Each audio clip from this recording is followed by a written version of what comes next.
Trump signed sweeping executive action to overhaul elections. It is designed to cut down on the number of immigrants in the country illegally who are on voter rolls. I'm sure. So it's a big issue. Can somebody get me the whitehouse.gov link to this executive order? They always roll it out as soon as it gets signed. And would fully weaponize Department of Homeland Security data to ensure such migrants aren't casting ballots. Let me read between the lines on this one. They will randomly revoke your voter registration if they want to because they can. Gotcha. This action seeks to include a citizenship question on federal voting forms and reduce federal election funding to states that don't take reasonable steps to secure their balloting. Okay. Cut funding to blue states for their federal election management. And the citizenship question is a LARP. Like it's a virtue signal. It doesn't really mean anything. It also revokes a Biden administration order from 2021 designed to promote access to voting, of course. The administration is calling it the farthest reaching executive action taken in the history of the Republic to secure our elections. Nice.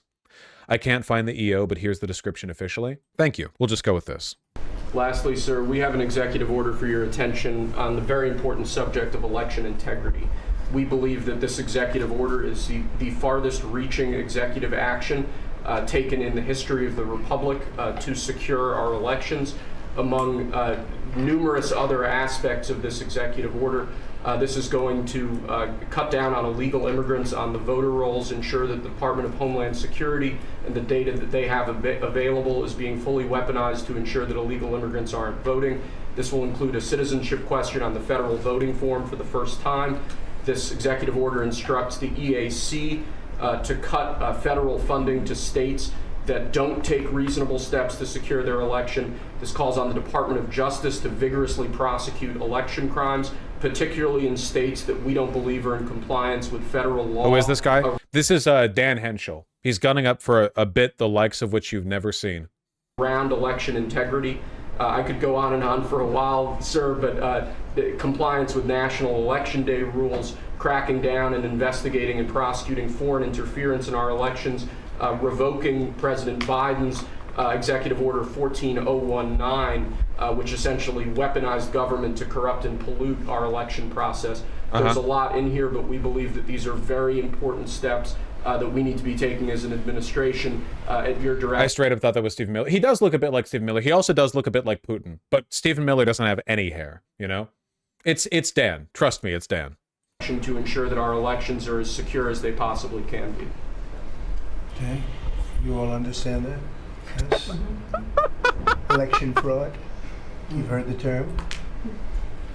We've said this before, but Trump does not know any of the executive orders that he's written. What was the executive order he put out recently where he was questioned about it and he said he wasn't the one who signed it, somebody else signed it? And this was right after he said that all of the Biden pardons of the Senate, the Select Committee on J6 were invalid because he used the auto pen. Biden used the auto pen.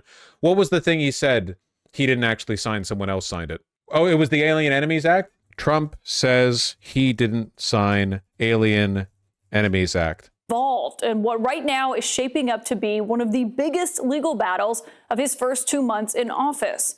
The day started time statute. Come on, just show me the clip. The timing of order asking them to, since those carrying people being reported under the Alien Act, to know why this. I don't know when it was signed because I didn't sign it. Other people handled it, but Marco Rubio. This is him describing the Alien Enemies Act, by the way. The fourth time it's ever been signed, first time it's ever been signed outside of wartime. This is how Trump responded to being asked questions about it following the inquiries from Judge Boasberg. Absolutely insane, like incomprehensible. Liar. No, he might be telling the truth here. Trump is not even remotely in charge of this administration. He's just the mascot. Rubio's done a great job, and he wanted him out, and we go along with that. That's literally, like, do you have any, again, in a normal world, this would already be subject of impeachment. Like this on its own. The president just flatly saying, like, oh, I didn't sign it. We go along with what Marco Rubio wants. He's just the damn mascot. Dementia moment? No, I think he's being honest there. Ended, hopefully. At least this will go a long way toward ending it. There are other steps that we will be taking in the coming weeks.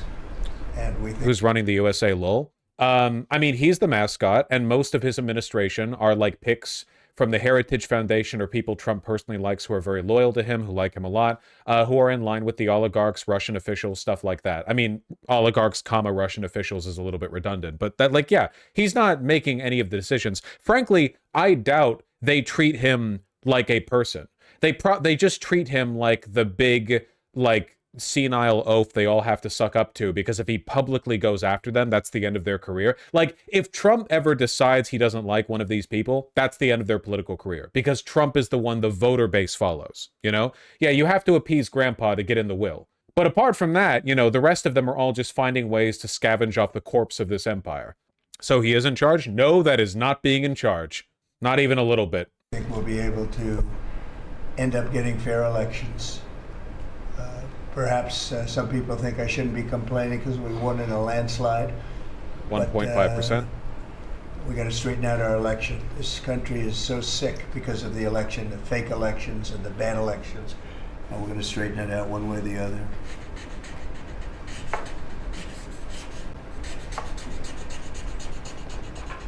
And it's an honor to sign this one. To sign all of them, but to sign this one is a great honor. Yay. Yeah, it is true that Putin, for all of his failings, is at the very least not a puppet. He does, in fact, make decisions. Requires documentary government-issued proof of U.S. citizenship on its voter registration forms. Documentary government-issued proof of U.S. citizenship. So what? Wait, what documents would they accept to prove U.S. citizenship? Driver's licenses aren't conditional on U.S. citizenship. Passports can be issued without, like, you would need to bring your passport to vote? Birth certificate? Jesus. Conditions federal election-related funds on states complying with the integrity measures set forth by federal law. Directs the updating of the Voluntary Voting System Guidelines 2.0 and security standards for voting equipment, which includes requiring a voter-verifiable paper ballot record and not using ballots in which the counted vote is contained within a barcode or QR code. Seems like one of those things that you could weaponize to delegitimize votes that you don't like. You know, basically just a way of giving them another, like, excuse to invalidate batches of votes from blue districts. Directs the Attorney General to enter into information-sharing agreements with state election officials. Great. Yeah, there you go. Remember, elections in the U.S. are handled state by state. Now Pam Bondi gets to breathe down the neck of every single state's election officials to identify cases of election fraud or other election law violations. Takes appropriate action against states that count ballots received after Election Day in federal elections. Takes appropriate action against states that count ballots received after Election Day in federal elections. Revokes Biden Executive Order 14019, which turned federal agencies into Democratic voter turnout centers. This is okay. So this is a pro-Trump account, and all of this still sounds dictatorial. A government account, yeah. They're revoking accessibility to elections. How'd you figure that out? Well, I kind of forgot about it reading through all this, because all of this sounds kind of impartial, except for the appropriate action bit. But the end here, obviously, you know, this is just the makes elections worse order. Yeah, I don't know if we're going to get a real election in 2026, I guess. Does that mean California is going to get because they take so long to count? It's Arizona that it really embarrasses us all, because they're a swing state, so it's more egregious in their case. At least we know which way California is going federally. It is embarrassing how long it takes us to count our votes. You know, it's not defensible at all.